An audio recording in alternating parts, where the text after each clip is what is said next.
একদা পরম মূল্য জন্মক্ষণ দিয়েছে তোমায়।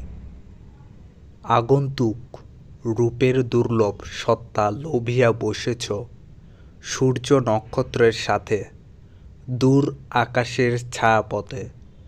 যে আলোক আসে নামী ধরণীর শ্যামল ললাটে, সে তোমার চক্ষুচুম্বী, তোমারে বেঁধেছে অনুক্ষণ সখ্যডোরে দুলোকের সাথে যুগ যুগান্তর হতে। মহাকালযাত্রী মহাবাণী পূর্ণ মুহূর্তের তব শুভক্ষণে দিয়াছে সম্মান। তোমার সম্মুখ দিকে আত্মার যাত্রার পন্থ গেছে চলি অনন্তের পানে। সেথা তুমি এক যাত্রী অফুরন্ত এ মহাবিস্ময়। সারমর্ম: দোলনা থেকে কবর পর্যন্ত মানব সভ্যতার সঙ্গে মানুষ অবিচ্ছেদ্য সম্পর্ক অনুভব করে। প্রকৃতির সঙ্গেও রয়েছে মানুষের সুসম্পর্ক। প্রকৃতির সান্নিধ্যেই মানুষের জীবন বিকশিত হয়।